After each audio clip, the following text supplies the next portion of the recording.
Welcome back to the Care Collective. I'm Mikayla and I'm so glad that you are here.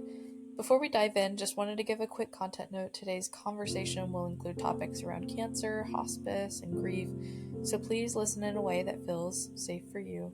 Take breaks if you need it. Our guest today is Ashley Larimore, a caregiver, entrepreneur, and third generation farmer who splits her time between Charleston, South Carolina, and her family's farm in Maryland. She has so many exciting things she's working on, which we'll let her talk about in a second. But her story is one that you have to listen to. Her story is one of resilience, caregiving, and rebuilding life after loss. In her early 20s, she stepped into the role of full time caregiver for her mom through an aggressive battle with breast cancer. She now helps take care of her grandparents as well. That experience reshaped the course of her life and led her to become a fierce advocate, not just for her family, but for how we treat caregivers in the workplace and beyond. In this episode, she'll share what it's like to navigate caregiving in your 20s, balancing family and business, and learning to accept help, set boundaries, and still find gratitude through it all. So I hope you enjoy this episode. First, can you just kind of tell us a little bit about yourself? I know it sounds like you have a lot of exciting things that you work on and that you do. Um, so yeah, just take a second to tell us more about you and what your care situation is like. My name is Ashley Larimore, and I definitely have an interesting life. I live part of the time in Charleston, South Carolina, and then I spend the other half of my time on my family's farm, which is in Cecil County, Maryland. I'm the third generation involved in my family's very diverse agriculture operation. My grandparents and uncle grow Christmas trees on the farm, and they open the farm at Christmas for a you cut Christmas tree. You can come and cut a tree. It's open to the public. And with that, I help do a lot of things. I oversee all of our wreath and like decor type products. And I've helped expand that to where it's available nationwide. We have pop-ups in Charleston, and my family also grows cattle, so I'm involved in that on the farm. I'm like the herdsman there, so we're actually getting ready to calve all of our cows out soon, so I'll be there to help So with exciting. that. And then I also own a marketing agency based out of Charleston, South Carolina, where we do everything from website development to social media, a lot of new businesses, primarily go to market type work. And Mm, then because I have nothing else going on, yeah. I also developed a cookie company recently, and it's still in the very beginning stages of it, but the goal is to get it into like a packaged frozen dough where you could potentially buy it at a grocery store or a local small market. But there's a lot of red tape and a lot of things Yes. to be able to have an FDA approved package product that is frozen. So that'll be a long time away. So we'll see what happens with that. Yeah, no, that's a lot of things to keep up with. And I always tell people that cows are my favorite and I wish that I could have them all the time. People think it's cute when I talk about how, or think it's weird when I say that cows are cute and that, Yeah. I've always wanted them. But I'm sure you have a very different perception having Mhm. actually cared for a bunch of them over the long term. But Yep. They're pretty cool. The that's, cows like have friends. As a one yeah. interesting fact, they'll have like a friend in the herd, and they do have like emotions and Yeah. things. So it's interesting to see. Yeah, no, but that sounds like a lot of things to keep up with just in your professional life. So, can you now take us to your personal life and what that has kind of looked like? Yep. Balance it. And I know you mentioned this was some of your inspiration for starting, Hmm. some of your entrepreneurial endeavors, right? Because of your family situation and Hmm. opportunities that you Yep. saw. So I guess I'll kind of start with how I kind of got to have a business, the marketing agency. So I moved here to Charleston, or even prior to that. My mom was diagnosed with breast cancer when I was probably 23 or 24. And where my family lives is very rural Maryland. There is a small county hospital in our county, but I'm not even sure. I think you can have a baby there right now, but I don't know if at that point in time you could have a baby. It's very small. Yeah. It's not like a place you could go have chemotherapy done or anything like that. So at that point in time, I was still living in Maryland. And luckily, the people who I worked for at that point in time, they were very generous to my family and allowed me to kind of be the caretaker of my mom. So that was kind of how that kind of started. I was the only one in my family who had that type of flexibility. Right. So her appointments were about an hour and a half to 2 hours away from her house, multiple times a week, and she went through that took probably about a year of Mm, that, and, her cancer was very aggressive, very hard on her body. They had her on, like, some of the hardest types of chemo mm, out there, so she needed a full-time caretaker. right. So I was the one who had the flexibility. My father works off my family's farm. He had to go to work to be able to support, my mom's health insurance and, all the things and be able to support our family. And neither of my siblings, their companies, that's a whole other Yeah. topic Yeah. of corporate America and stuff. My Right. sister, We'll totally get into that. her company, they, like, wrote her up for being 1 minute late one day while my mom was, like and they, like, took a minute of vacation time from her, Mm, while my mom is going through, like, an extreme, cancer battle. right. So, that was kind of, like, the start of things. So my mom went into remission. She was doing really good for a long time, and then I decided to move to Charleston. So I took a job here. It was very corporate. It was a private corporation company, and then my mom got really sick again, and they were not very understanding of anything going on. I think I came home for like 2 weeks. My mom went into hospice. It happened very fast, and they basically told me they needed me to come back to put a tablecloth on a table, and so I came back, and the next day my mom died. And so I was like the writing on the wall for me, like, I'm never gonna, like, have someone else, like, tell me, what to do or that I have to be there to put a tablecloth. There was plenty of other people who could handle that, and it was just more of, like, a control thing, and we can talk about this at some point Oh, today too, yeah, yeah, but yeah. No, I but feel think free to. there is, like, a difference between men and women of how they are empathetic, and the people I worked for, the owners were men, Mm, and they were like, "Oh, like, whatever you need," but then I'm getting messages.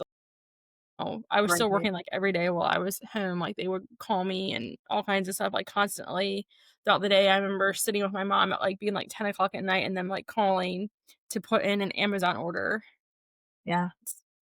things Yeah. like that, Because so it's one thing to say, right, that take whatever we can Mhm, do to support you, but it's another when clearly their policy and their actions and mhm, things didn't match that kind of verbal sentiment they were giving you, you mhm. know? Yeah, and I think it's something unless you've ever walked through it, you probably don't understand. My sister and I talk a lot about that. If you've never been a caretaker, if you've never had someone very close to you sick, or if you never experienced a loss, probably don't think about it. It's not Right. something you understand. So that was kind of like how I guess kind of how I've kind of gotten to where I'm at today was so my mom passed away, and then within like 3 months I had my business like up and running, and then it took me a year to build enough like work up. Right. And something that people always say to me is like, "Oh, you're so lucky to have your own business," and which is fine for people to say, but I would work until 3 or 4 o'clock in the morning for almost that whole year to build everything to basically be able to, like, leave my job that I had. So it took a lot of, like, sacrifice, a lot of, age, I would say, like, on me, Yeah. to have been able to have done that. Yeah, no, I think that takes a lot to do all of what you Mhm, did. And I'd love to kind of go back to the beginning of your caregiving journey and kind of emotionally, what was it like to step into that role for the first time? I think especially taking care of your mother and having to step in and feel that's obviously a hard thing to kind of, especially from a young age, to take on all of that. mhm. Because you probably didn't anticipate that till later, I'm assuming, you know? Yeah. Um, so and this is something else I think a lot of people do with I'm the oldest child in my family. My mom, when she found out that she knew something was wrong, she didn't want anybody else to know. So she had me take her to an appointment that I wasn't allowed to go into, Mm, wouldn't tell me what was going on. And then again, where my family lives, there's, this little rinky dink hospital. We were gonna have to go into like the city, which was, a mhm, couple hours, 2 hours away. So I was like, what are we like doing? And she was like, you're not allowed to tell anybody. So that was mm, kind of the first thing was like, Yeah. having to like kind of keep all that. Lots She didn't want caring. my grandparents to know, who were very close with my grandparents. That we'll talk about that, but um she didn't want anybody to know. Mm, Didn't want anybody to know like the severity of it. So then we get to, and she ended up being a patient at Mercy Medical, which is like a breast cancer center based out of Baltimore. And we were very lucky to be able to have gotten in there. And they take you to all these people. When you go in, you meet with like the oncologist, you meet with the different specialists. Then they have you meet with like counselors. mm, And they talk about, who's gonna be taking care of you, who's gonna be doing all this, and it happened, literally, like, so quick. My mom found her lump, I wanna say, like, September 4th, and by, like, September, like, 20th, like, she was, like, having, like, chemo. It was very aggressive. So, it was hard, but I think I'm how my mom was. My mom was very positive, really up until, like, the very end of things, mhm, throughout her 3 or 4-year journey of things, and I don't wanna say it was, I don't know what the words are for it. I mean, I think I just kinda had to, like, deal with it. It was what it was. My mom had always been kind of like the glue to our family. And not only the glue to our family, really the glue to our community. So my mom had, the farm, the different things she did on the farm. And then my mom was very involved in 4-H. She was a 4-H club mm, leader, and she helped raise millions of dollars in our community, helped, thousands of kids, had a 4-H club, had a younger 4-H club for younger kids, and was just really involved in our community. So that was kind of like the next thing was, okay, you're sick, but then how are we going to like deal with like all of these things? So at first she was trying to do everything, and then quickly like her body just like wasn't going to like let her be able to do things. Um so just trying to like keep her motivated. And I see this with, like, elderly people sometimes, that if you mhm, don't keep yourself going and you let yourself sit, and I don't wanna it's not rotting, but if you just lose that motivation, it becomes right. a lot harder to get started again. So, we, like, really try to, like, keep her going and, like, doing things until she Mhm, couldn't, and then I would say she kind of got a little depressed. It yeah, was down, it was really hard for her not to be able to, like, be doing things when she was so active right. in life. So that was, like, hard to, like, see and hard to, deal with. But then I don't wanna say, like, that we're guilty of it, that my siblings and I, whoever was there taking care of her, we waited on her, like, hand and foot. And I don't Mm, regret that or anything, but I always wonder if we had made her get up and do more, if that would have been better, but we knew she was, like, suffering so bad, you know? So I think that's like a hard teeter-totter to like balance, is you want people who are going through that to be motivated and doing things, but also you don't want them to be struggling because it's already so hard. right, and I think that was kinda what I was gonna ask you next, is what would have been more helpful for you during that time for other people to understand about your Mhm. situation, whether you wanna talk about the corporate work level, whether it's your community. It sounds like you had good family support that was there. I guess, what do you kinda wish you could communicate about that experience to Mhm. other people to kind of create more understanding? I would say from going through it and going through caretaking and multiple aspects since then, Yeah. to definitely like take people up on like help. Mm, Um I don't want to, it wasn't like a pride thing, but I was always just like, oh no, like we're okay, we're okay. And, you know, my, I would say like I was mentally fine, but like, it did get to a point where it was like, wow, like this is like a lot, like, to deal with. And I wanted to like protect my siblings from it, and right. my father and the rest of my family. And so it was like, oh, like it's all kind of like, you know, and I've gone through, like, phases where it's just I, like, refer to it as, like, eating me alive, like, it's just it becomes, like, too much, and it's like, how do you tell somebody that? Especially as, like, someone who is a very, like, strong and, like, positive person, a lot of times, like, people, who are like me, will just like they don't talk about things like that. And I think that's also partly like how I was raised. Mhm. In a small town, you don't talk about your problems, you don't talk about, things. I mean, my family would have gone a long time without telling people that my mom had Yeah. been sick.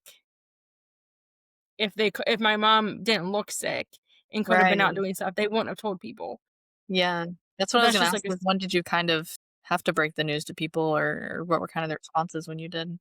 oh, she did not want people to know, and she was so crazy about, like, "I don't want people to know, blah, blah, blah." I'm Yeah. like, "Well, people are gonna find out because you can't be around people because Small towns, your that's your immunity's gone, your hair's falling out." At first, she was, like, really stubborn about it, and then over time, she was accepting, like, we set up, like, a meal train and, mm, some different things, and yeah, that, like, helps her kind of bridge, to the community type aspect a little bit, but right. Yeah, no, I love that experience, and I think that's the main thing that I've heard from a lot of people is just accepting help and being willing to take every form of help you can get, whether it's emotional, whether it's physically showing up, whether it's dropping off food, like, there's just so many things you don't think of when you are taking care of somebody 100% of the time that it's hard to not associate yourself with them too in a lot of ways, I think, when you take on a lot of that. And so is that kind of what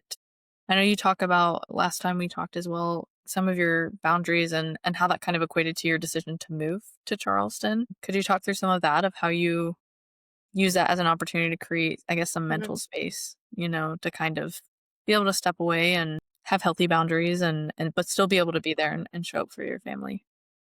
Yeah.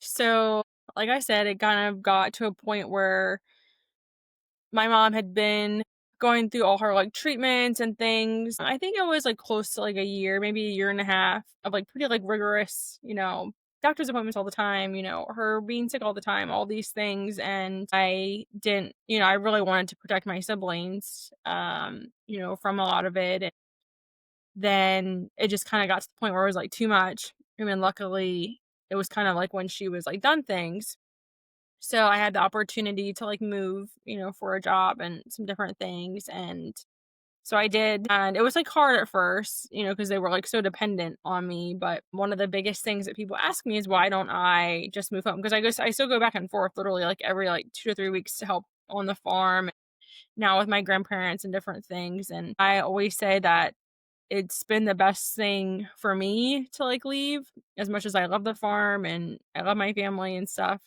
trying to figure out how to have, my own life and not getting so wrapped up into, constantly, helping everyone else and which, if they need something, of course, I'm going to go. I think there's Right. nothing, people always like this is another thing like people always will say to my sister and I, and now that we take care of our grandparents a lot is why don't you just put your grandparents in a home or, with my mom, like, why didn't you just hire like a nurse or something to like come in and do all the things that, we were doing? And it's like, oh, like we could have, maybe we could have done that and stuff. But I really think like I'm so grateful to have like the time and to be able to do that. I think it's one of like the biggest like privileges in life to be able to like get to caretake, someone you love and care about and but also trying to find like that balance. Having the house in Charleston, being able to like come back and forth, you have to work really hard to be able to have, both and things, but Right. um that gives me like a little bit of like separation and a little bit of, maybe you could call it like a break Mhm. from, having the heaviness of, watching, Right. someone be sick or someone, just getting older, Right. all the things that kind of come around caretaking. It's not easy at all, but that kind of gives me a little bit of a separation. Yeah. Yeah. No, I think it's good to be able to have your own world and your own thing to kind of, be able to take a step away and because then it allows you to show up 100% for Hmm. that other person, right? Like that's the whole point of recharging. So you can be your best self for them and show up in the ways that they need you and yeah, I guess if you could kind of pick back up the story now, you were talking about your grandparents and how you kind of had to transition into caring for them, Mhm, which I know you explained to me that a lot of that big jump had to kind of do with the grief of your mother passing away too, right? mhm, And they helped take care of her, I believe is what you told me mhm, before, and so then having to transition into caring for them too. Could you kind of talk us through mhm. what that experience was like? Yeah, so I moved to Charleston. My mom was doing really good. She was in remission. She was in remission like close to a year. And then she started getting, sick again. So actually, each of my siblings had the opportunity to do similar to, what I did. My brother had her like move in with her for a little bit. Mhm. And his girlfriend at the time, like she was really helpful in that. And she was there on and off for like a couple months. And then as she got worse, she needed to be with somebody 24/7.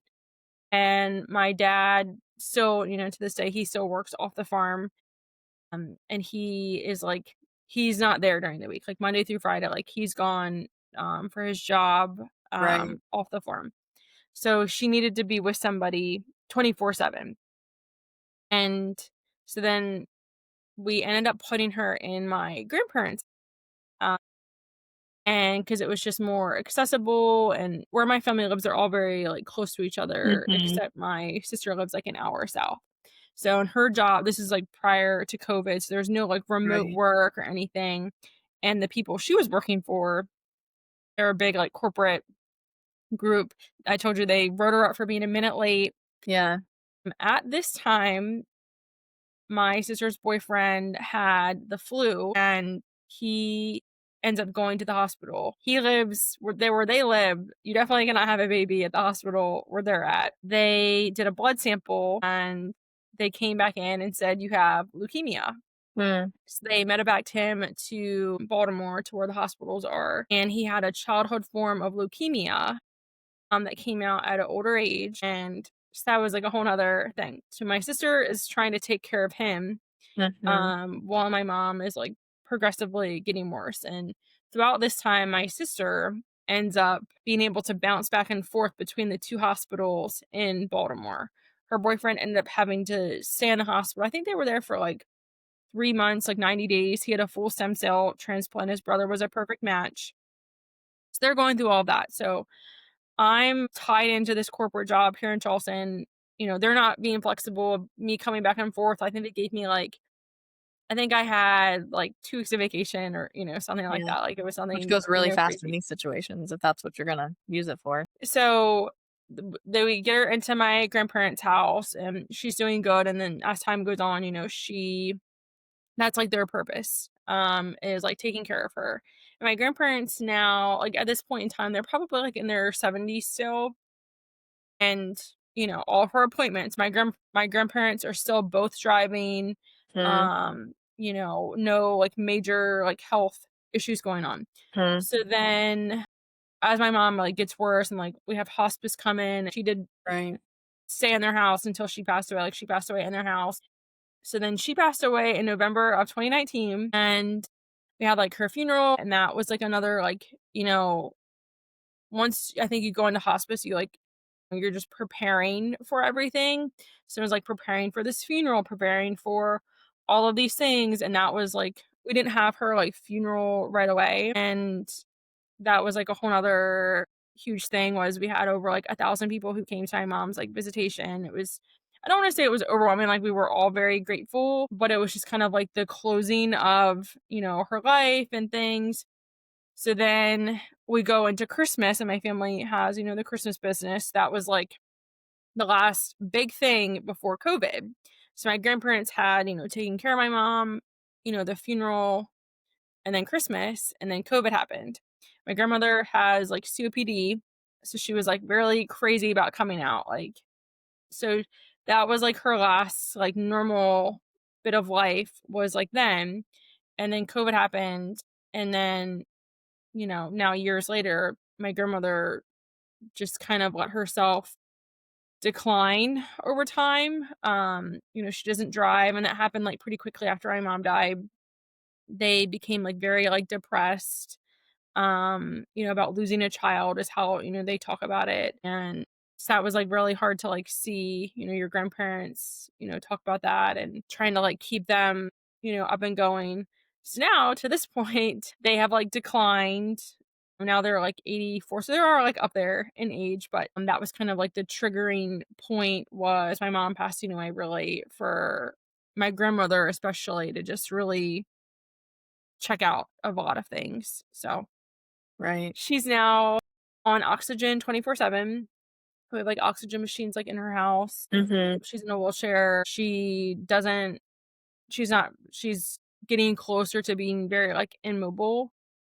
She can get around a little bit, like, to the bathroom, like, in their house, but that's, like, it. She doesn't do any other moving, so Right. Can you talk to us about that experience of watching you talk about the kind of the second layer of grief of just Mhm. watching everyone else around you grieve and just kind of more of your experiences as well of being the oldest daughter and having to carry all these Yeah. emotions you carried up until now and then that as well. Like how did you still maintain your sanity through that and still find peace in these kind of moments? Mhm. Or if you didn't, like if that's your answer too, like Yeah. you I struggle. don't know, like so to add even to the rest of the craziness, Right. Yeah.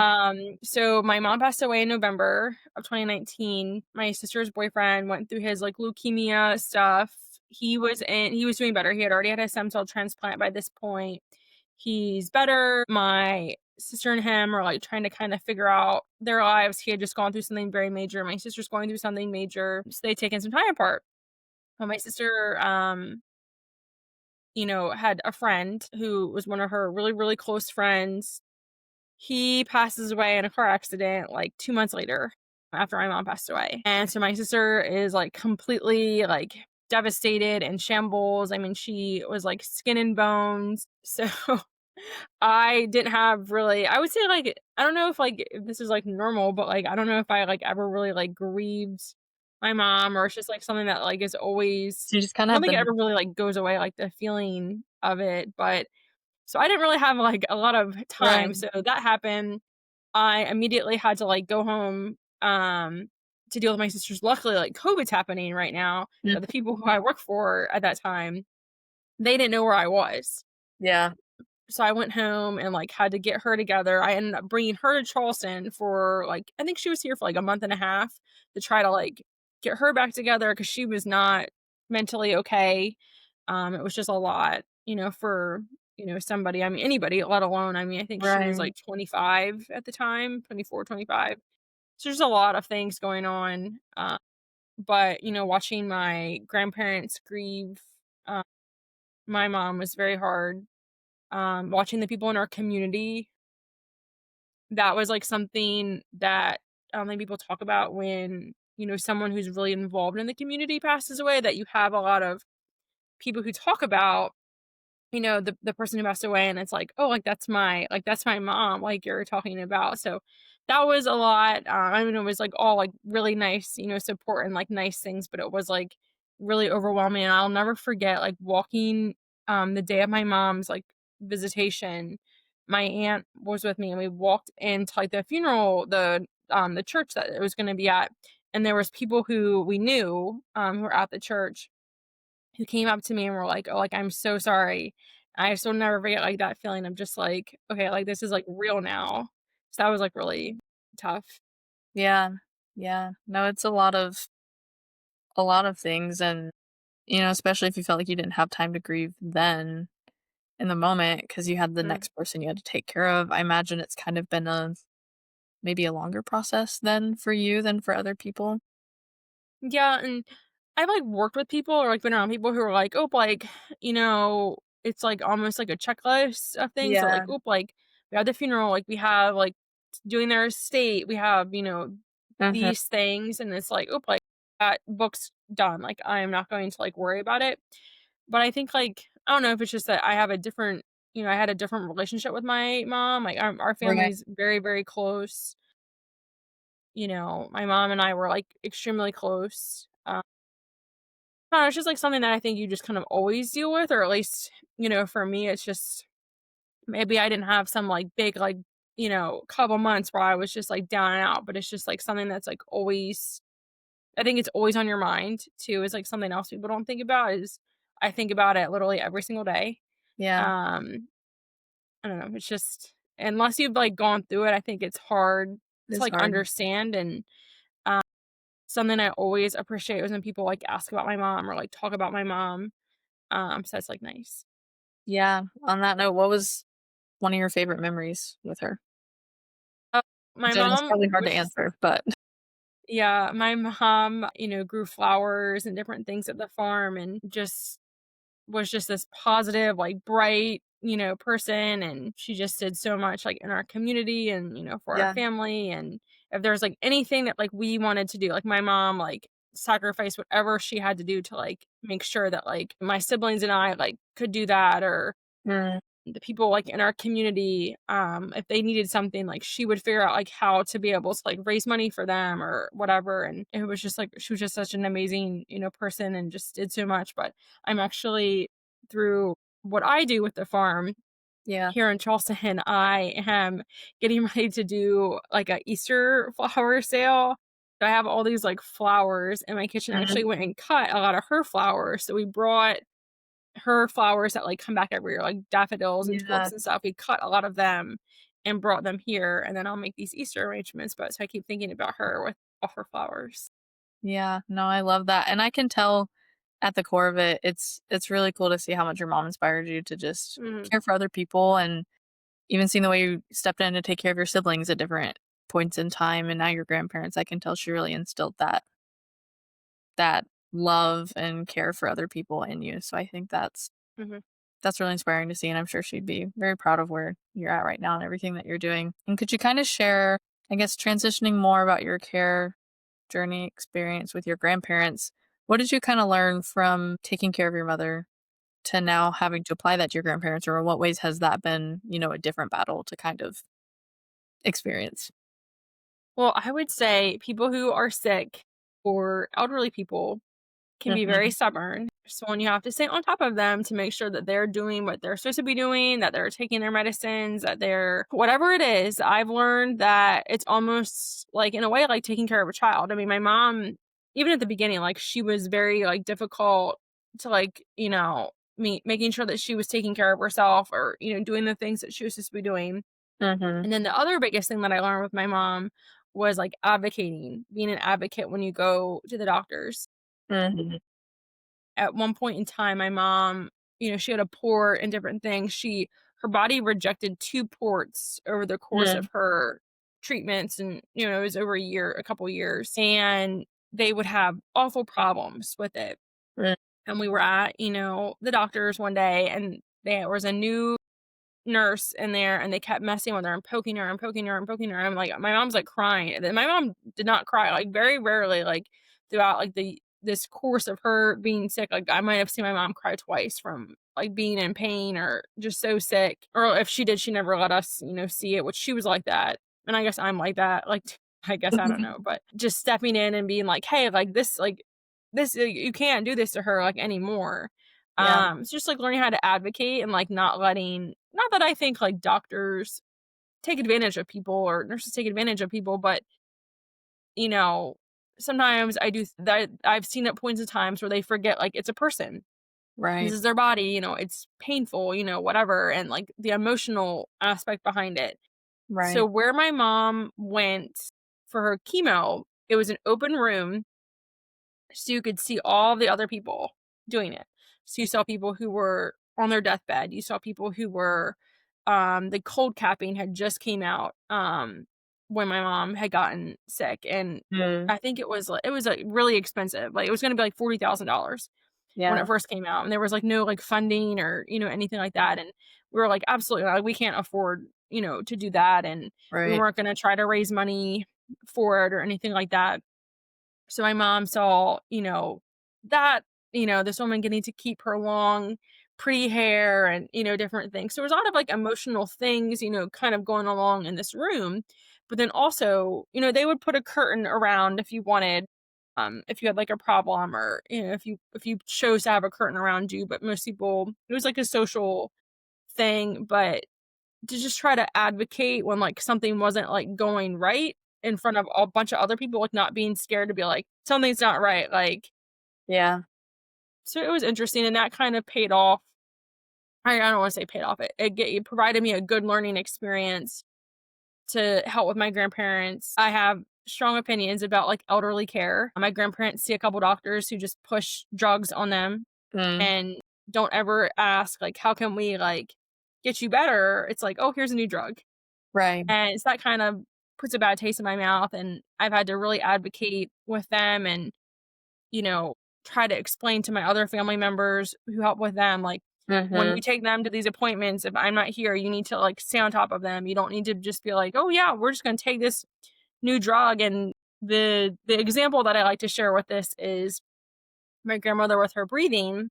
Mhm. She's not doing any exercise. She's not getting up and doing anything. And they had her do a breathing test, maybe like 2 years ago, and the doctor was like, "Oh, we're gonna put you on this, like, breathing, like, treatment." And I was like, "Well, isn't there, like, things that she could be doing to, like, strengthen Right. her lungs at home?" And I kid you not, this doctor, who is, like, a pulmonary, like, specialist, some big degree, all this, he literally looked at me dead in the eyes and said, "That's not a half bad idea." And I was like, meanwhile, like, I don't know, I mean, they cost an arm and a leg to, like, go to the doctor and all of this, and Yeah. they don't push, physical therapy or anything like that. Um, and I think that's kind of and why I think it's important to be an advocate is because my grandmother is a great example of, she trusts her doctor. Yeah. Whatever he says, she is, whatever he tells her, she's gonna listen to, Right. and she thinks these drugs are going to help her get stronger versus going to physical therapy, so she won't go to physical therapy because it's Mhm. hard. And if he had just said, like, "I think we need to try some harder things that Right. will help you over time," but he won't. They don't. Some Right. doctors won't do that, so. Yeah, no, I mean, I've seen that with my own experience with some chronic issues that I have that the doctor immediately wants to push, "Okay, we'll Mhm, take this medication," and I was like, "Wait, I've heard other people doing, taking vitamins or cutting out something out of their diet and that making a huge deal," and they're like, "You can try that if you want, but I would just recommend these 2 prescriptions I can give you right now," and it's really frustrating when you're mhm, stuck in that, so I've definitely been on that flip side of feeling like you're kinda just being thrust through the system, which I think is very common, especially for the elderly when they get overlooked or it's easy for mhm, them to retreat inside, especially if they start dealing with memory issues or just other things in general that makes them not their confident and their best self mhm, as they age. I think I've definitely seen a huge need for more people to advocate for them, which is a lot on you, right, as the caretaker or whatever capacity you're feeling to advocate for that. But I think it is important and you see really good things come of it long term. yeah. Um, And I would say, like, even with my mom, like, it was very interesting. She always had a low potassium problem, and they would mm, give her these horse pills. They were huge. yeah, She couldn't swallow it. She couldn't, like, get it down. And they would fight with her, like, every single week when we would go that, like, "Oh, we can't give you your chemo today because your potassium's too low. We have to do these infusions." And it's like, why can't you have, like, now that I'm older, there's these right, like in Charleston, there's like a place you can go get like an IV. Why didn't they like try to get us to go do like more like holistic right, things instead of like having to, like, I would say probably one of the hardest things my mom dealt with, other than like the sickness and like all that, was like trying to like keep her potassium up, and just like the mental struggle that she went through. I mean, like, she would eat like all these bananas. I mean, like, she did all these things, but she just could not get the pill down. mm, Years went on, and we found out, like, there was, like, other forms of potassium that, like, she could have gotten, or we mm, could have had, like, an IV person come, or, all these yeah, things, and, like, so many just different how things. mentally hard that was for her. Like, she would get so upset because, I mean, like, we would drive, an hour and a half to sit there and wait, and then they'd be like, "Oh, we can't do this. Now we're gonna be here all day. We're gonna be here 12 plus hours to do all Mm, these infusions." And it's like, "Oh, there could have been other things, they right, could have, like, talked to us about." So it's just, I think it's really important, for anybody who is going through, an illness, or, just something, that you have an advocate to go with you who can see what you might overlook. And I guess my last point with that is, like, my mom wouldn't have, like, ever have she would have wanted just to have been, like, easy for them to deal with, like, she was just so grateful that they were, like, helping her. She wouldn't have, like, ever have said anything, and I didn't say things like, like, in a mean way, trying to be mean or anything, but, like, Right. these things, like, they would miss something or, just, like, paying attention to, like, what's going on, I just think is important because as a patient, you might miss out or you might not have the courage to be like, "Oh, something's wrong," or, um and even I've even experienced this in myself. I remember I got an IV, as we're talking about IVs, somewhere, and I had been, like, a little bit sick or whatever, I just needed some, like, vitamins and different things, and I was like, "Oh, my arm feels really weird," but I didn't wanna say anything. Yeah. 10 minutes later, my arm is, like, filled with fluid because they missed my vein, and I didn't wanna, like, be a problem or anything, and, Yeah. like, my arm, like, blew up, and it was, like, really bad. So, you always should advocate for yourself and, for those around you. No, of course. And something else I'd be curious to hear about your experience as well. I don't think we talked about this last time we talked, but I guess especially now, what has been helpful resources for you to be able to do some research? Because I think a part of being an advocate is being educated and being informed and knowing about things. So I don't know, do you have anything that's been kind of a good resource for you besides just Googling and, looking at videos and learning? There's, like, some Instagram, like, pages that I follow of people who've, Yeah. like, gone through, at that point in time, with my mom being sick, like, we were looking at, like, for other people, which I was, Right. like, still, like, so new then, and, I mean, even now, like, you don't see a lot of people who are, like, sharing their journey or, um and I guess also to that point, you definitely don't see people who share about being a caretaker, and what comes with that or know? So, there's been I don't know, like, I guess the internet have been helpful and, just trying to like, Reddit, which is, like, an odd, Yeah. like, place It's to look, it's but I need to use Reddit more often. Sometimes I stumble across something and then I'm like, "Wow, why don't I use mhm, this more than Google sometimes?" So, yeah. yeah, like, all kinds of things, always just trying to, like, have an open mind, but also at the same time, not, like, taking everything, like, so literal, if you Right. read something and my grandparents, my grandmother especially, like, Mm, she just comes from a generation where, like, they don't understand the internet. And now right. that she has access to the internet on her phone, she'll Google things and, like, just get so, worked up and Yeah, so but also at the same time, just you can apply some things, maybe apply it here and, different right. different things, but I wish there was, like, more resources for people, out there, and there was one group, I think it's called let me look it up, it's called Teal something, um I'll have to find it. Teal Cancer. This group, their name was like Teal something. Yeah, and I can totally go back and add in the show notes later and just to plug it for people. Was it Teal Diva? I'll have to look it up. Okay. They were like a group that was like really supportive. Um, and I've actually, since my mom's passed away, now I have two friends who have either gone through cancer and her in remission. Then I have another friend who's not doing very good that I grew up with. And she has ovarian cancer. Is it the Teal Hearts Network? That pops up if I Google it. I don't think it's That that, one's but for it might ovarian be. cancer, though. But it's called Tenaciously Teal for cancer Mhm. fighters. That was the link below that. Yeah. This group, they you can send, like, little care packages to people or sponsored care packages, Okay. and they're really, like, thoughtful. They have, like, the little, like, port pillow and, Yeah. different things, and they're a really good resource of people. Yeah, no, that's good.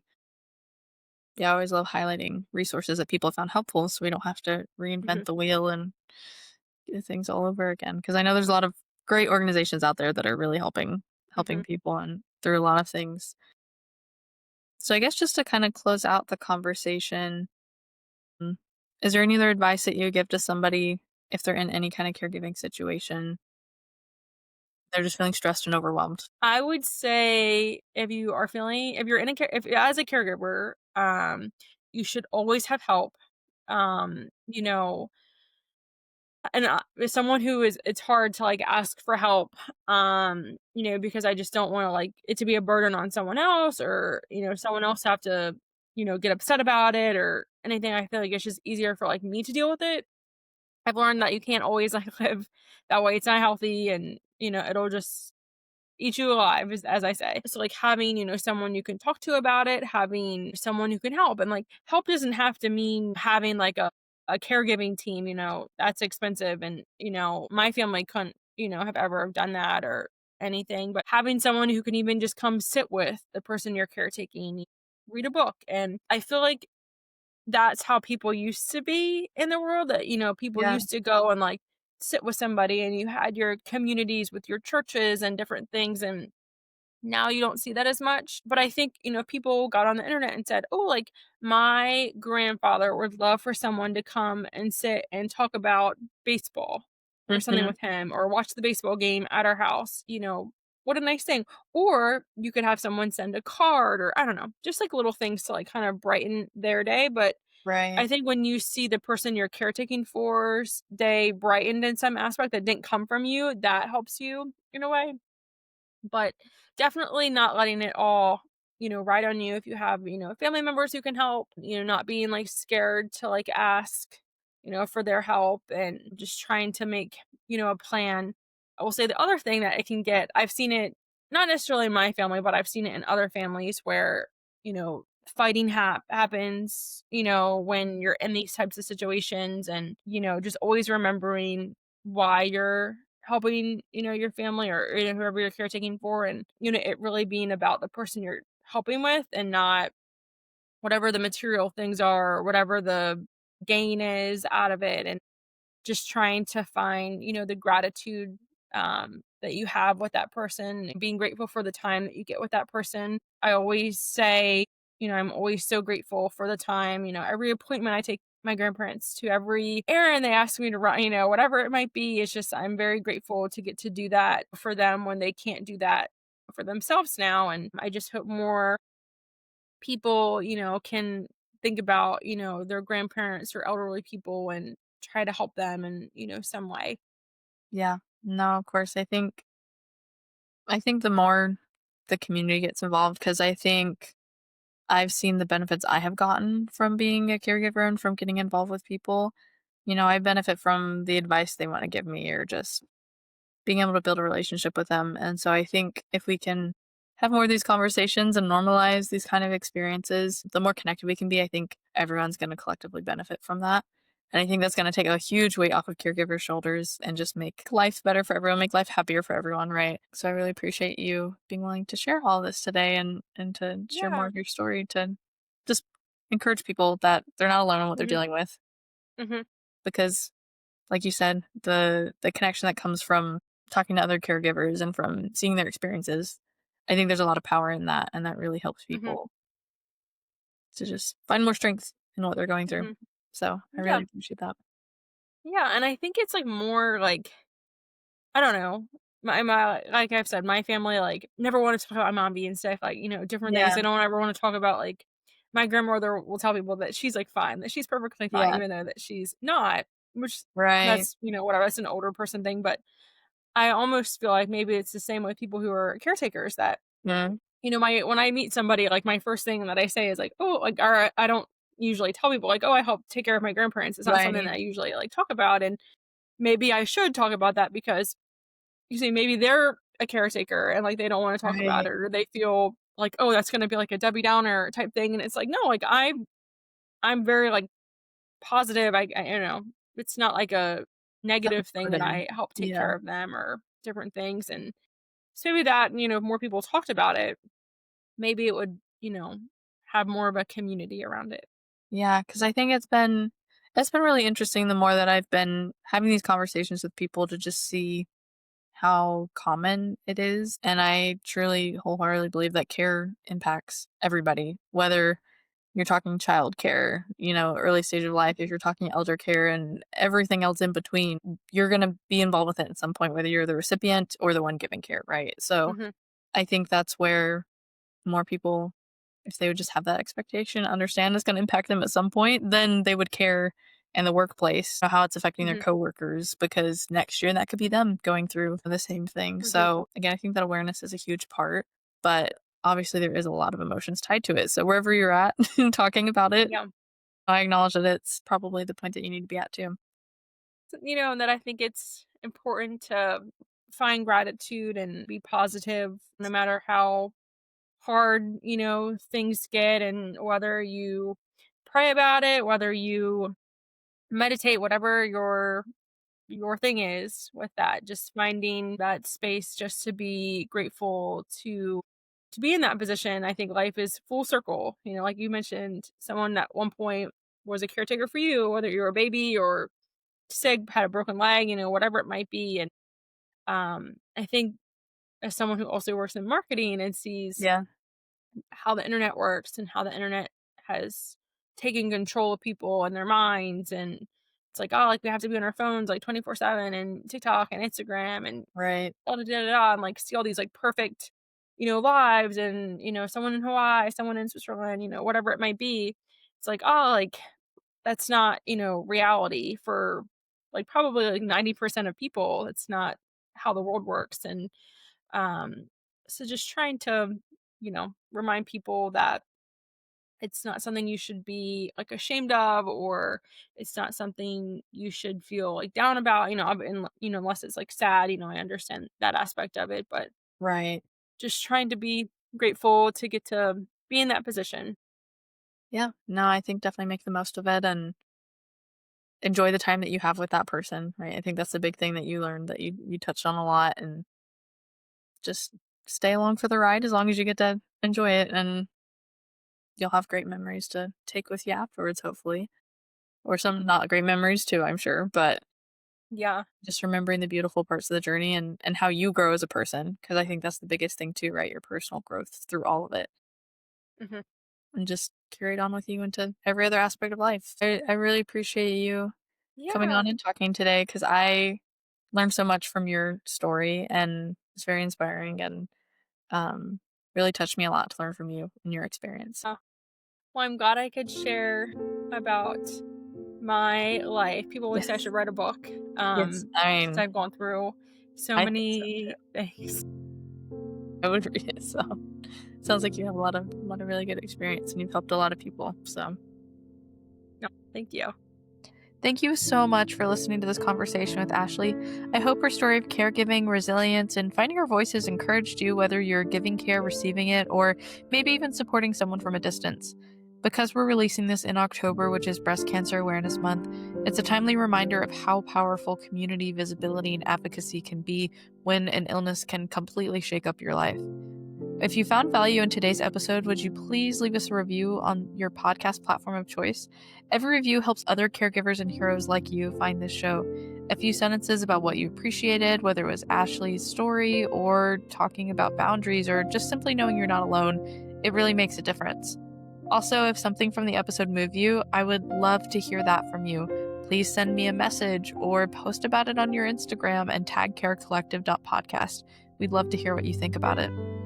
And for more connection, resources, or just to keep the conversation going, head over to @carecollective.podcast or to our website, thecarecollectivepodcast.com. Until next time, you're doing meaningful, vital work.